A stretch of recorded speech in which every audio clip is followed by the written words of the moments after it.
ฮัลโหลสบายดีก็เอามากินได้สบายดีสบายดี เอาตัวดิบแถมเจลเฮ็ด อันนี้หมักม่วงแอปเปิ้ลเด้อเขามันแอปเปิ้ลมันสูงคือแต่มันใหญ่หลาย โลละ15ของแล้วเท่าไหร่ ห่อ เปิดห้านเด้อสำหรับมื้อนี้หมักม่วงหน่วย15โล15,000เนาะโล15,000 หน่วยละโล เป็นหน่วยซุปก็มีเป็นหน่วยที่กำลังสิซุปก็มีเป็นหน่วยที่ดิบอยู่ก็มี เนื้อละ สบายดีท่านผู้ชม2คนอุดหนุนพวกเฮาในเด้อหน่วยหนึงบางหน่วยหั่นมันโลกว่าเนาะโลกว่าเป็นโล15,000เนาะโล15,000สำหรับมื้อนี้มันค่อยเออกมาเฮียนขายเป็นมะม่วงอยู่ ได้ขายไป เจลแซ่บ กิโล สั่งได้เด้อสั่งได้เลยเด้อเรื่องจะส่งเท่าไหร่วะ จะส่งมีขนส่งให้จะถึงทีเลยจ้าผู้ใดสะดวกนะครับเครื่องเองก็ได้หรือว่าเขามีจัดขนส่งจัดส่งให้ถึงบ้านเลย เจ้าสมัยสั่งครีมลิลลี่กับทั้งหลังเด้อ อันนี้ แต่ว่า เป็นมะม่วงแอปเปิ้ล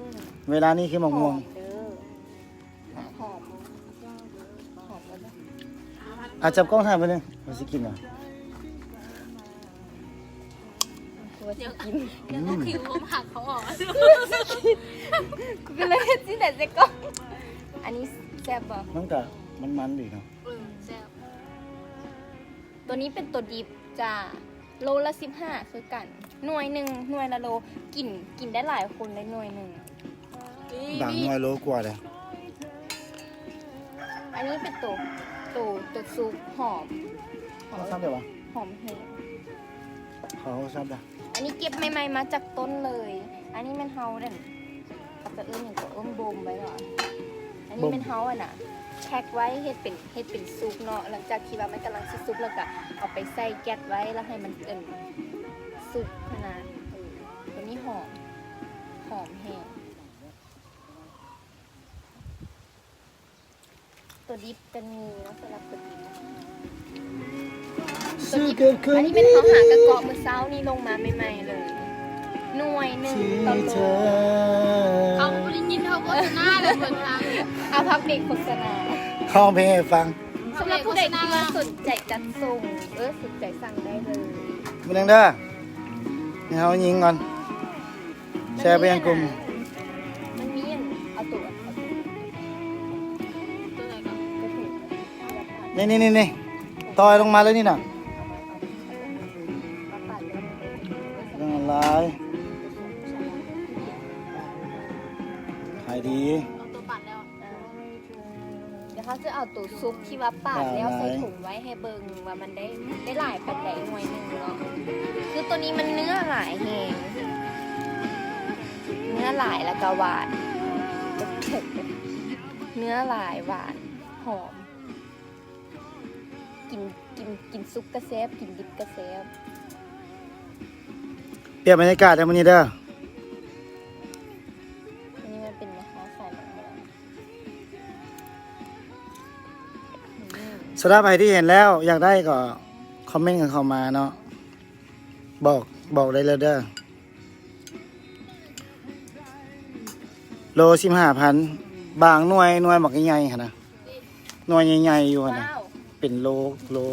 ครึ่ง อันนี้โลหนึ่ง ตามค่อยต่อยบางได้ค่อยต่อยบา อั ง น เศร้า นี้โล นี่ หนึ่งที่ว่าเขาแกะมัน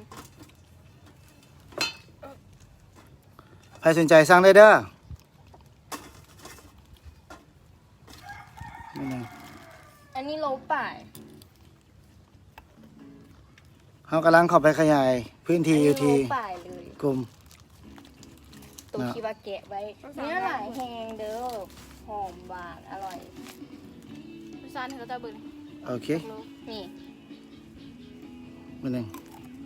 ตัวนี้มันตัวที่ว่าแกะไว้แล้วเนาะเขาแกะใส่ถุงไว้แบบนี้สำหรับผู้ใดที่ว่าอยากกินแบบว่าแกะเลยสินะเขาก็สามารถแกะให้เด้อโลละ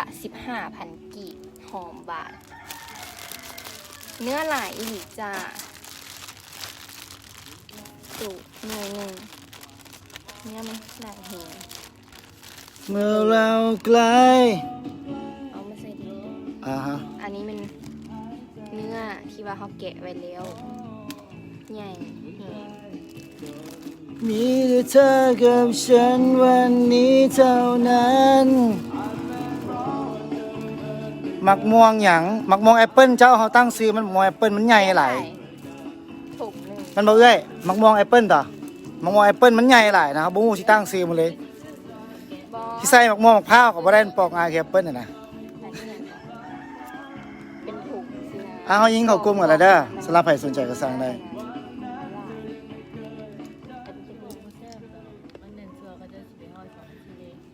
สบายดี43คนเบิ่งกันหลายแล้วก็สั่งกันหลายๆเด้อ คือว่าขายเป็นหน่วย ตามจริงเขาต่อยกับทุกมือมักม่วงนี่นะต่อยทุกมือเลยแต่ค่อยเสียดายค่อยก็เลยมาถ่ายไว้พอปีหน้ามันก็มาอีกแน่นอนคือสิหลายกว่าเก่าอีกค่อยก็เลยเสียดายโอกาสนี้สิขาย กินทุกมื้อหลายกินตลอดเลย กินก็เลยเป็นประโยชน์ต่อตัวเองได้ผิวพรรณก็ดีขึ้นเนาะก็เลยว่าหอมนี่มันค่อยต่อยมาหลาย ปั่น มื้ กับ อ แซ่บเด้อซีนหลาย แบบ สำหรับผู้ใดที่ว่ามักกินปั่นมะม่วงสดสินะเอามะม่วงตัวนี้ไปปั่นบ่ท่าใส่น้ำตาลกินแบบสดๆเลย เฮาแชร์ไปยังกลุ่มเด้อผู้ใดที่อยากซื้อขายง่ายก็เบิ่งค่อยได้อยู่ที่กลุ่มแล้วก็หน้า Facebook หรือว่าคอมเมนต์ไว้ตามที่ไลฟ์สดตัวนี้อาจจะบางทีอาจจะจบการไลฟ์สดแต่สามารถสั่งได้คือเก่ามักม่วงพวกนี้มันหาสิต่อยลงมา ปิดไลฟ์สดเรายังสั่งได้คือเก่า เจ้า ฝากเบอร์โทรที่อยู่บันจันทร์ส่งให้เลย จากมือมาบ่มนี่บ่มแล้วมันได้เป็นกินนี่เด้ 3 มื้อ หมายความว่ามีเวลาอีก3มื้อเนาะ ได้กิน ถือ สุก ว่า ก็ได้กินดิบก็ได้แซ่บคือกันเบิดเด้อ โอกาสดีสุดนะ เนื้อมันหลายมะม่วง เดี๋ยวเฮาสิปิดหน้ากล้องนี้ไปหนึ่งอัดหน้ากล้องไปหนึ่งเฮาสิเบิ่งว่าเวลามันอยู่ที่จอนี้เฮาจับให้เบิ่งเด้อนี่อันนี้เป็นหมากซุกที่บ่มมาจากที่ว่าหมากอันเป็นดิบๆพวกนี้นะบ่มมาจากนี้แล้วมันก็ได้เป็นหมากซุกเนาะเฮาก็เอามาใส่กระตาไว้เนาะเป็นห้านค้าของอาเอกน้อยเด้อซื้อห้านค้าตัวนี้หั่นน่ะแม่ของอาเอกน้อยเพิ่นเป็นคนปลูกหมากม่วงตัวนี้เป็นเอื้อยกกเขาเองนี่ตัวนี้นี่อันนี้เขาขายได้แล้วเมื่อกี้ขายได้3 โลเขาขายได้เมื่อกี้ดิ โลละ 15,000 อ่า เดี๋ยวสนใจฝากเบอร์โทรที่อยู่ เดี๋ยวค่อยสิซอกมากที่ว่ามันใหญ่ที่สุดเด้อมาเทียบใส่หน้าซิงค์ให้นี่ฝ่ามือไอ้แหละเอาซอยเนี่ย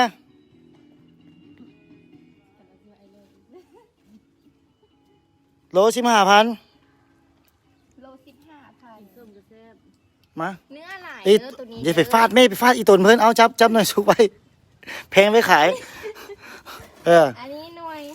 8 ขีด เบิ่งดูเป็นยังได้ค่อยสิเอามากอันนี้มันยังอันนี้เป็นนี่ก่อน ตัวนี้นะครับบอกไว้ เสี่ยวมากตัวนี้นี่แล้ แล้ว ว เสร็จ จ้าลูกค้า แล้วเสนาซิงค์นี่น่ะเด้อนี่เด้อสุกแล้วบ่ตัวสุกหันมีสิเอาบ่เอาเลยบ่ ตัวซุปมีเด้อ ไอ้แหละ หอมหวาน พร้อมส่งได้แหละเด้อนี่ตัวสุกขนาด หอมเด้อตัวนี้มะม่วงแอปเปิ้ล ค่อยนี่กินทุกมื้อกินแล้วลิ้นกล้ามนำ อันนี้มัน8 ขีดอันนี้ไม่จากต้นเลยจากต้นเฮาเองเลยบ่มีบ่มีสารใดๆทั้งสิ้นเนาะเลยเบอร์พร้อมส่งจะกินดิบก็ได้กินซุปก็ได้เอาบนกันก็ได้โลละ15,000จ้ะบนกันก็ได้เด้อเอาตัวซุปใส่กัน โอเคขายแมนไอ้ายเอาจักโลบอกโลเนี่ยเด้อคอมเมนต์บอกโลเนี่ยเด้อ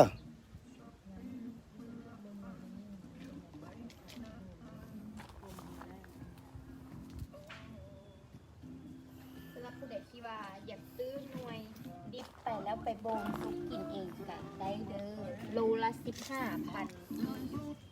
หรือว่าอยากได้เป็นตัวซุปไปกินเลยก็ได้ หรือว่าอยากจะเอาเป็นตัวดิบไปเลยก็ได้ แล้วแต่ลูกค้าสะดวกจ้า เจ้าโล15,000บางหน่วยโลกว่า โอเค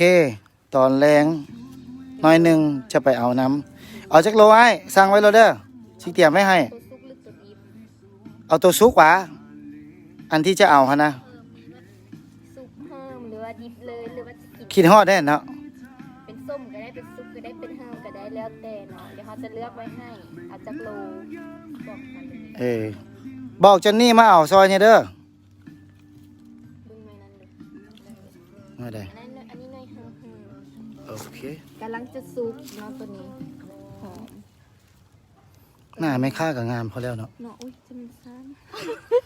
ซ้ 2 โลแมนละตัวซุก2 โลไอ้แหละสร้างไปแล้วไอ้แหละสร้างไปแล้วไอ้แหละสร้างไปแล้ว ำอีกแล้วนะส้ม เบอร์หนึ่งปักหมุดไว้ก่อน เดี๋ยวเขาจะ สิปักเข็มฮะปักเข็มใส่แรกกันเด้อ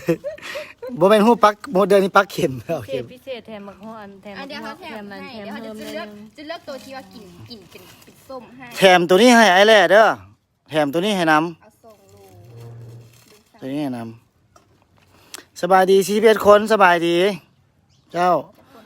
สบายดีฮะอันน่ะสบายดีหัดสอนอันน่ะนี่ลาไซสบายดีไซสอนวีไรพันธ์เนาะไทเกอร์ไซวงศ์เจ้าภาษาจีนเพิ่น 2 โลอ่ะ สบายดีอันตัวนี้เนาะ BM สบายดีนิ้งมาวิไลเนาะสบายดีสมอันน่ะ เอาอันนี้ออก สมหญิงอันน่ะวีไซเนาะขอบใจเอ้ยสบายดีอันน่ะ เลยเด้อ อันนี้ เช้า 2 โลป่ายตื้มให้เลย เจ้าสบายดีสาวสีสว่างเนาะมีงาเนาะ แห้งเด้อ แล้วก็สบายดี หอม อันน่ะไอ้หนึ่งเนาะทะเลบึงสบายดีไอ้น้อยสาราเนาะสบายดีอันน่ะสีสง่าสีสว่างนี่งาโดยแม่นแล้วหมักม่วงนี่มันหมักม่วงอันน่ะแอปเปิ้ลเจ้า สบายดีไอ้สุขสาครสีหาราชเนาะสบายดีไอ้ปาโลสมยังก็โอ้ค่อยอ่านภาษาอังกฤษบ่ค่อยเก่งนะขอโทษอะไรมันผู้ใดที่นะอยากล้มกันแม่นว่าปักหมุดเป็นซื้อลิ้นมาเลยก็ได้เด้อวิน โลละ15,000เด้อ เจ้า อยากได้เป็นซุปก็ได้ อยู่ในเมืองนี่แหละเจ้าในนครหลวงเลย ตัวนี้มันเนื้อหลายเป็นมะม่วงแอปเปิ้ลเนื้อหลายหอมหวานแซ่บเด้อสำหรับผู้ใดที่ว่ามากินปันสิเนาะเอาตัวนี้ไปปันเนื้อหลายแห้งอันนี้มันสุดที่ว่าเขาปอกแล้วจ้ะตัวนี้เป็นเนื้อหลายเนาะตัวนี้มันปอกไว้แช่หยิบติดแซ่บเด้อโลละ15,000ซุปดิบป่นกันก็ได้ใครอยากได้จักโลคอเมต์ ก้นมันงามหลาย เดี๋ยวเขาจะจัดให้ อ่า กินโซเนี่ยกินโซไม่ใช่กินเบิดละ มา แซ่บเพลงเด้อ วันนี้มาค่อยก็รู้สึกหิวแล้วได้วันนี้ได้สิลองกินให้เบิ่งมีหน้าอาหารบ่มีแต่หน้าเฟซค่อยเลยเจ้าสั่งผ่านทางนี้เลยได้เด้อ นี่นะฮะ ทางขอความอหย่างส่งได้สบาย สั่งผ่านเฟซบุ๊กเลยฝากเบอร์โทรที่ยูบอลจัดส่งไว้อยากได้ซุปหรือดิบอินบ็อกหาเฮาได้เลยหรือว่าคอมเมนต์บอก โดย เดี๋ยวเขาจะเลือกให้ว่าจะเอาเป็นตัวซุปหรือตัวดิบมันจะมีซุปดิบแล้วก็ ตัวเพิ่มเนาะ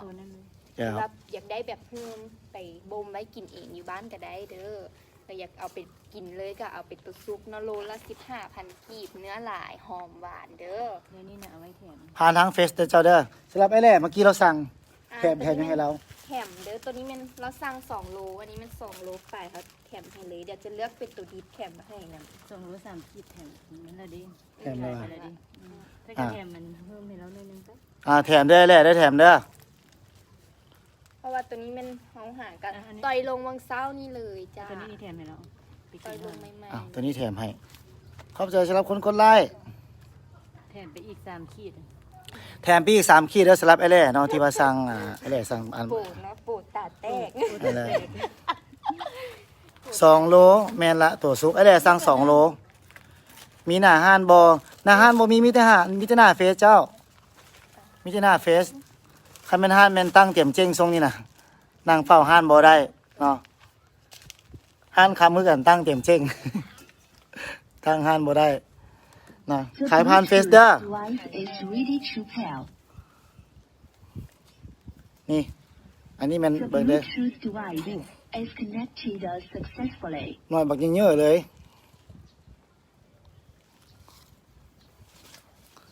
มาใครสนใจสร้างได้ อากาศก็เย็นๆมื้อเช้าต้อยนี่ก็เหงื่อแตกเอาเทวว่า การนอนกินนมเนื้อแซ่บหนา กิน มา ส้มก็ได้กินเย็นก็ได้เนาะสำหรับยามฮ้อนนี่เอาไปปั่นกินเย็นแซ่บเลย เป็นมะม่วงฤดูปีเนาะปีกายนี่ค่อยก็ได้กินถือว่าจนชื่อดีว่าเบิ่งทาง Facebook ก็เคยโพสต์ลงตอนที่แม่ให้กินตะกี้ปีกายนี่แม่นช่วงนี้เลยแหละเขาก็เลยฮู้ช่วงมันก็เลยปักหมดอยู่ที่เวลานี้เลยเนาะเป็นมากม่วงที่ว่าใหญ่มาจากต้นในช่วงเดือนนี้เลยเนาะนี่ใหญ่มาจากต้นเลยช่วงเดือนนี้ แล้วก็หาสิต้อยลงมามาดๆบางเช้านี้ตามจริงก็ต้อยหลายมื้อต้อยลงเทื่อหน่อยหอมนี้เอื้อยเพิ่นเอาลงหมดเครือเลยก็เลยว่าเสียดายแล้วอยากให้เอื้อยนี่ขายแล้วเฮาก็อยากขายได้อันนี้เป็นรายได้ที่ว่าเข้าบ้านพวกเฮาเนาะ อุดหนุนเนาะสำหรับผู้ใดที่ว่าอยากกินคอมเมนต์สั่งได้เลย เจ้านี่สั่งเด้อสำหรับไลฟ์นี้บ่แม่นไลฟ์ที่ว่าไลฟ์แบบสิลบเด้อเป็นไลฟ์ที่บันทึกไว้สำหรับใครสนใจแม่นว่าภายใน3มื้อนี้แม่นว่า เก่า แม่นว่าจะได้กลิ่นมากที่มันแบบพอดีมันสุกมาพอดีแซ่บนี่เดี๋ยวเขาจะเรียกหมากงามให้ตอนต่อยลงหันแม่นว่ากับได้ปณิประนอมในการอ่อนแหงมันลงยามันซ้ำมันบวมมันนะ อันนี้ต่อยลงใหม่ๆเลยเมื่อเช้านี้ อ่า สดๆจากต้นหมักหม้อปลอดสารพิษ มะม่วงปลอดสารพิษ ซื้อหมูแอปเปิ้ลเนาะตั้งซื้อหมูแอปเปิ้ลแรก ปล ๆ อ เล ด ย สารพิษบ่ได้ใส่ปุ๋ยใดๆเนาะใส่แต่น้ำ น้ำสร้างเนาะน้ำบาดาลเป็นน้ำบาดาลเนาะที่ว่าหดน้ำ แต่ว่า แล้วก็เพิ่มดินงามๆตลอด ยังหวานหอมเนาะกินแซ่บ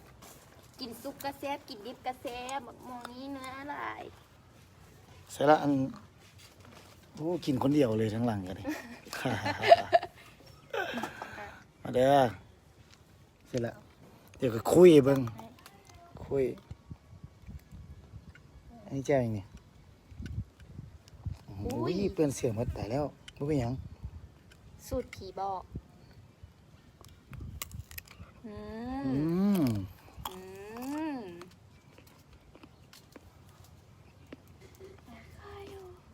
เป็นเนื้อใด อืม แซ่บกรอบเนาะ มันหลาย จะมันคือไข่เคือ มันหลาย ผู้ใดสนใจพร้อมบอกสถานที่ก่อนจะส่งได้เลยเขามีขนส่งถึงสะเพาะเด้อ 15,000 โลนึง ไหนเอาน้ำใส่นี่ให้เออ แล้วหมักม่วงนี่หมอแอปเปิ้ลง่ายดี เนื้อลายนี่น้ เปิดแล้วเหรอ ำไปแล้ว ใครสนใจสั่งได้เด้อเมื่อกี้นี้เข้าเสร็จแล้ว คนเบิ่ง15,000 คน ปิดแม่ เนาะสำหรับเวลานี้มันมาข่อยจะมานับม่วง คือที่ว่านับม่วงที่กำลังสินับ ต่อยลง ว่า มาบ่ทันได้นับเถื่อ มาได้จักมากเนาะกำลังว่าสินับแล้วก็สิพานับเบิ่งจำนวนมาน้ำกันมะม่วงหน่อยนี้ว่ามันมีสีสันที่ดีเท่าใดบางหน่วยมันก็เป็นก้นแดงๆกำลังงามๆอองตองแล้วก็ ตัวใดที่ว่าเป็นก้นแดงๆนี่กำลังจะสุก บ่มมานี่คือสิหวานดี ไปบ่มกิน2-3 มื้อมันจะสุกแล้ว อือฮึมาเด้อเดี๋ยวนับ 1 2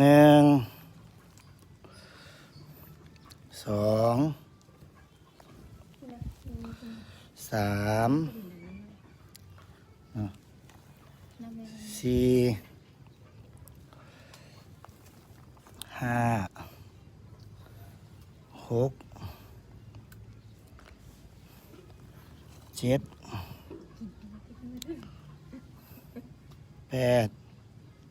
เนื้อหลาย 8 หน่วย 9 เอากล้องมาใส่ดีดูดิบัดนี้ แป๊บนึง ปัดเนื้อเบิ่งนี่นะ 10 เนื้อหลาย ช่างมาไปหา11 หน่วย 12 13 14 15 16 17 18 19เนาะแล้วก็20 แล้วก็21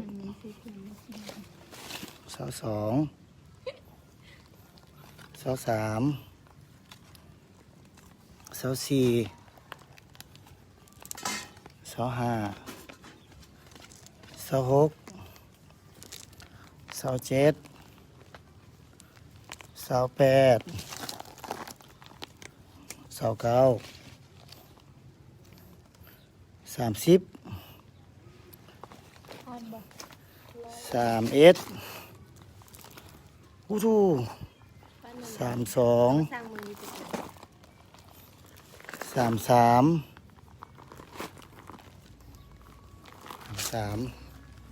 34 รูป่า 35 36 37 38 39 40 ถ้าว่ามันนั่นซ้ำ 41 มันเป็นเงา 42 ต้องได้พวก 43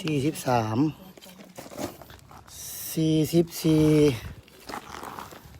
45 46 ทอดร้อยบ่ 47 48 49 50 51 52 53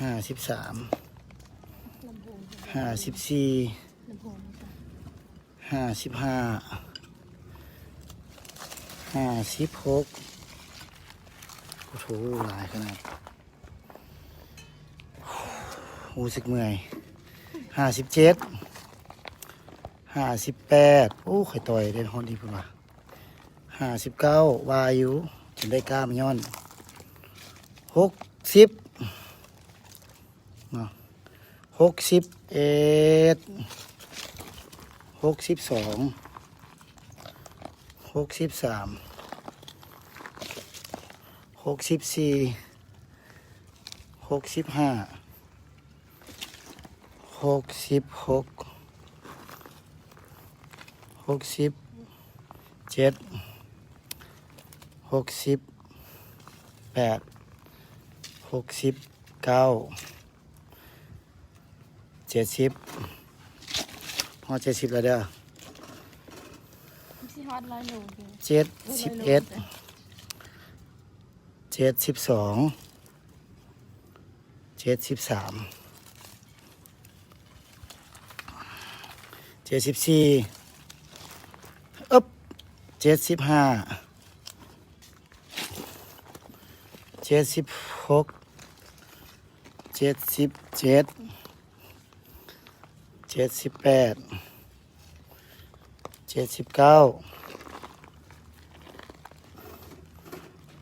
80 ตัวนี้มันเอามาไปใส่ 80 ตัวนี้ก็ไม่ละ 82 83 83 84 84 85 85 86 86 87 88 88 89 90 90 91 92 93 94 95 96 97 เด็ดทั้งหลัง อู้ 98 99 98 99แล้วก็โอ้โห100 ร้อยดิ เออ100ละ 102 101 101กับ กับ101กับอีกหนึ่งอัน 101เอ็ด กับ 100กับ2หน่วย 100กับ2หน่วยจ้า มา เบิดแล้ว 100นี่ดิ อันนี้มันตัวที่ว่าเฮาบ่มไว้ 100กับ3หน่วยมา100กับ4หน่วย อันนี้มัน ส่วนนี้มันลูกค้า105ตำไรนำ105หน่วย โอ้คน100เนาะ ลูกค้าสั่งทั้งหมดมีจักหน่วยเมื่อกี้นี่ 105หน่วย 100กับ5หน่วยเนาะทั้งหมด100กับ5หน่วยทั้งหมดนี้100กับ5หน่วย แล้ววันนี้100กับ5หน่วยทั้งหมดนี้เฮาสิสั่งเบิ่งกิโลว่ามันจะได้จักกิโลทั้งหมดเฮาจะมาบวกกันแล้วจะมาบวกกันแล้วเฮาสิว่าทั้งหมดของ105หน่วยแล้วมันมีจักกิโลต่อ105หน่วยหลังจากนั้นซื้อซอยเฮาแดงเนาะสำหรับหมองมองพวกนี้ เป็นโลละ15,000เนาะโลละ15,000อันนี้มันว่าพอดีเลยมานับจุดนะเนื้อแต่เนาะสำหรับไลฟ์นี่มันที่ว่าสีโจบไปสำหรับลูกค้าใดที่ว่าสั่งเนาะแมันว่าไลฟ์นี่บ่ได้ลบเนาะปาไว้นี่แล้วก็สิบันทึกไว้นี่สำหรับใครสนใจแมันว่าสั่งกันเข้ามาได้เลยในภายใน3 มื้อนี้3 มื้อนี้หมกม่วงพวกนี้แมันว่าถ้าว่าหน่วยใดดิฟอยู่ที่ว่ากำลังจะสุกคนไหนเอาไปห่อ